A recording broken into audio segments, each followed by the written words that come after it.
பேரும் அல்லும்படி 6 முதல் 60% வரை ஆடி தள்ளுபடியுடன் சூப்பர் சரவணா ஸ்டோர்ஸ். ஹாலிடேஸ்னாலே அது நம்ம ஜிடி ஹாலிடேஸ் தான். GT holidays, South India's #1 travel brand. You know you are special when you're with GT Holidays. ஆனால் விமல் வந்து 4.5 கோடி கொடுத்துட்டு ஏமாந்து இன்றைக்கி ஒவ்வொரு தடவையும் அவர் வீட்டுக்கு போயிட்டுருக்காரு. எங்கள்கிட்டையும் கூப்பிட்டு சொல்லியிருக்காரு அதை பணம் வாங்கணும்னு. பொதுச்செயலாளர் கவனத்திற்கு கொண்டு போயிட்டோம். பணம் யார்கிட்ட கொடுத்தீங்களோ பணத்தை கேட்டு வாங்கப்பா அப்படின்னு சொல்லியிருக்காரு. மாண்புமிகு தொழிலாளர் நலத்துறை அமைச்சர் பர்வேசையும் சந்திக்கிறோம்.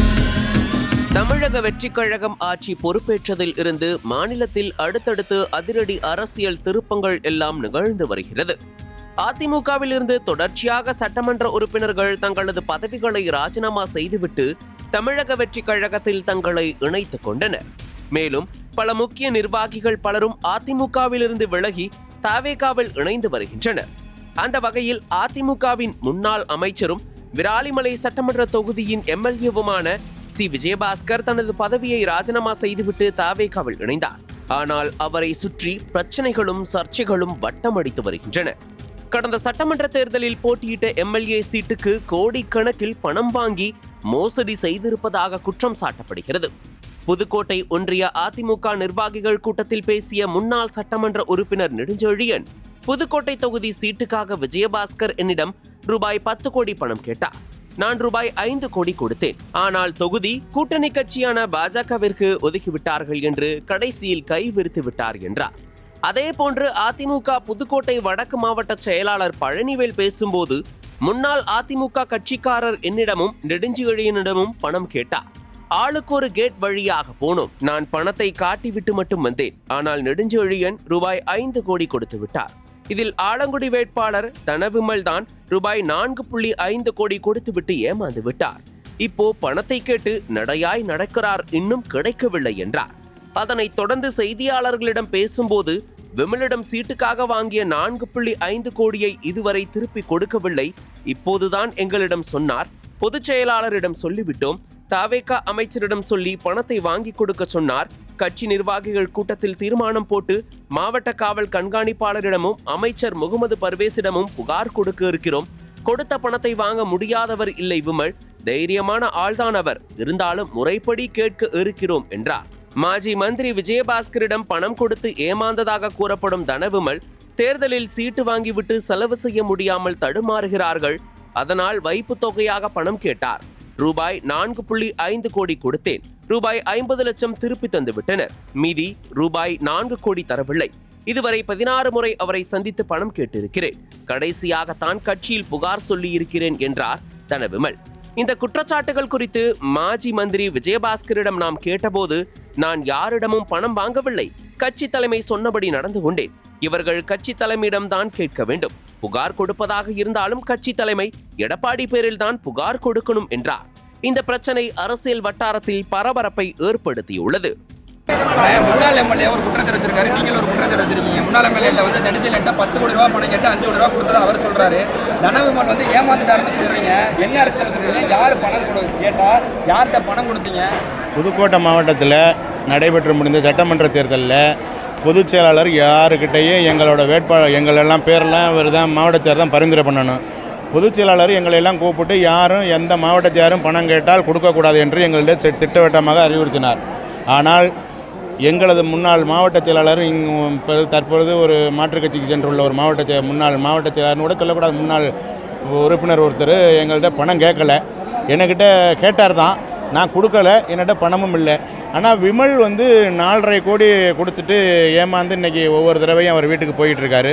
எங்கள்கிட்டையும் கூப்பிட்டு சொல்லியிருக்காரு அதை பணம் வாங்கணும்னு. என்கிட்ட மாவட்ட செயலங்கிற முறைப்படி எங்கள் 3 பேர்கிட்டையும் மாவட்ட செயலர்கிட்ட கூப்பிட்டு எனக்கு இந்த பணம் கட்சி தான் வாங்கி கொடுக்கணும், நான் கட்சியில் வந்து ஏமாந்துருக்கேன் அப்படின்னு விமல் சொல்லியிருக்காரு. மற்றபடி முன்னாள் சட்டமன்ற உறுப்பினர் நெடுஞ்செழியன் அவர்கள் வந்து நெடுஞ்செழியனுக்கு தான்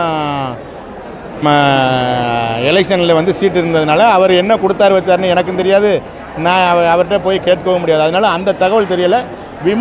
விமலோட மேட்ரு வந்து எங்கள்கிட்ட இப்போ குறுகிய 2-3 நாட்களுக்கு முன்னாடி சொன்னார்.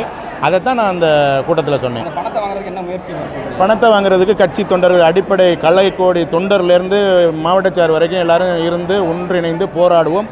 பணத்தை விமலின் தனிப்பட்ட அவர் வந்து உழைத்து சம்பாதித்த பணம், அந்த பணத்தை மீட்டு அவரிடம் ஒப்படைப்போம். இல்ல, ஒரு பொதுச் செயலாளர் பணம் கொடுக்கக்கூடாதுன்னு சொல்லியிருக்காரு. அதையும் மீறி ஏன் அவங்க பணம் கொடுத்தாங்க? நான் புதுக்கோட்டையை பொறுத்தவரை நான் தான் பொதுச் செயலாளர்னு எங்களை எல்லாம் மிரட்டி அடிமைத்தனமாக வைத்திருந்த விஜயபாஸ்கர் அவர் சொன்னதை கேட்டுக்கொண்டு தான் நாங்கள்லாம் செயல்பட்டோம்.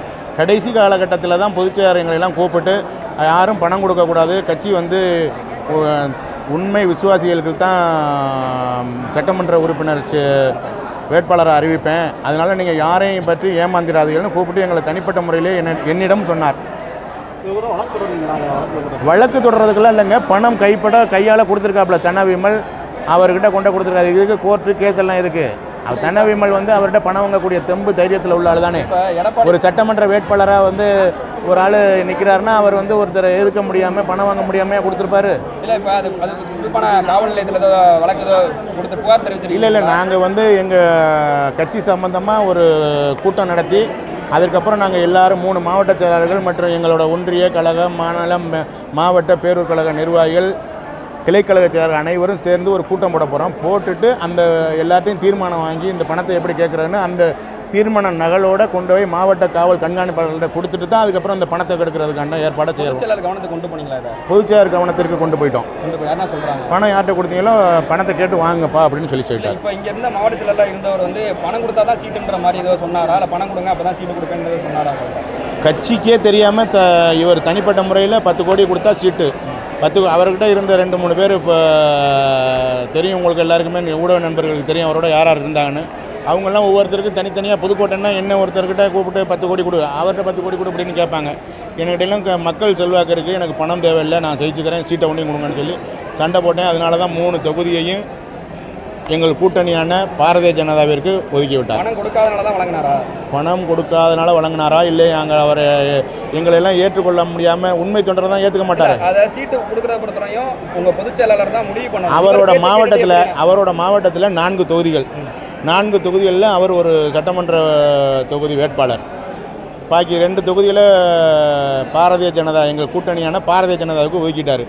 இன்னும் ஒரு தொகுதியை விமலுக்கு கொடுத்துட்டாரு 4.5 கோடிக்கு. ஆமாம், இது விமல் சொன்னது எங்களுக்கு தெரியுமா, அவர் சொல்லியிருக்காரு. அந்த சீட்டை அதையாவது ஒன்று ஜெயிக்க வைக்கணும். தமிழக 234 தொகுதியிலையும் எத்தனையோ மாவட்ட செயலர் இருந்திருக்காங்க. இப்போ நடந்து முடிந்த சட்டமன்ற தேர்தலில் ஒரு மாவட்டத்தில் 2 தொகுதி கூட்டணிக்கு போனது புதுக்கோட்டை வரலாற்றில். 2 தொகுதி வடக்கு மாவட்டத்தில், தெற்கு மாவட்டத்தை விடுங்க. இதுக்கு இவரோட மாவட்டத்தில் 4 தொகுதியில் 2 தொகுதியை கூட்டணிக்கு ஒதுக்கி விட்டுருக்காரு. அவர் அப்பேற்பட்ட அருமையான மாவட்ட செயலாளர் எங்களுக்கு இருந்திருக்காரு. 15 வருஷம் அவர் பின்னாடி நாங்களும் கைத்தட்டி ஓஞ்சிட்டோம். எங்கள்கிட்ட நான் பல கதைகள் சொல்லுவார். கப்பல் நல்லா போயிட்டுருக்கு, நம்ம மாலுமி அருமையான மாலுமி கொண்டு கரை சேர்த்துருவார்னு. கடைசியாக நடுக்கடலில் கொண்டு எங்களெல்லாம் தள்ளி விட்டு களைச்சிட்டோம்னு சொல்லிவிட்டு கிளம்பிட்டார். அவர் எந்த கடலுக்குள்ளே கிடக்கிறாருன்னு கொஞ்ச நாள் சென்று உங்களுக்கே தெரியும். நன்றி. மதியம் இந்த பணம் சம்பந்தமாக நாங்கள் எங்கள் மாவட்ட கழக அலுவலகத்தில் ஒரு ஆலோசனை கூட்டம் போடுறோம். 3 மாவட்ட செயலர் தலைமையில் ஒரு ஆலோசனை கூட்டம் போடுறோம். 6 தொகுதியிலேருந்து கிளைக்கழக செயலர்லேருந்து மாநில நிர்வாகிகள் வரை அனைவரும் இடம்பெறாங்க. அதில் இந்த ஆலோசனை கூட்டம் முடிந்தவுடன் மாவட்ட காவல் கண்காணிப்பாளரையும் தற்போதைய தவேக அரசின் அமைச்சர் தொழிலாளர் நலத்துறை அமைச்சர் அவர்களையும் சந்தித்து இந்த பண பிரச்சனையை சொல்கிறோம். ஏனென்று கேட்டால் அமைச்சரை சந்திக்கிறதுக்கு அவர் தற்போது தவேகாவில் சேர்ந்து அமைச்சர் கூட பயணம் பண்ணிக்கிட்டு இருக்காரு. நாளைக்கு எங்கள் தொண்டர்கள் எங்கனையாவது அவர் பணம் கேட்டு ஏதாவது இது பண்ணிக்கிட்டு இருக்கையில் பணம் கேட்கையில் அமைச்சர் எதுவும் தவறாக எங்களை நினைக்கக்கூடாது என்பதற்காக மாண்புமிகு தொழிலாளர் நலத்துறை அமைச்சர் பர்வேஸையும் சந்திக்கிறோம். எல்லாமே உங்களுக்கு ஊடக நண்பர்கள் உங்களுக்கு தெரியும் அவர் எப்படி என்ன பண்ணுவார்னு. அனல் பறக்கும் செய்திகளை அப்டேட் செய்து கொள்ள நக்கீரன் களத்தை இப்பவே சப்ஸ்கிரைப் பண்ணுங்க.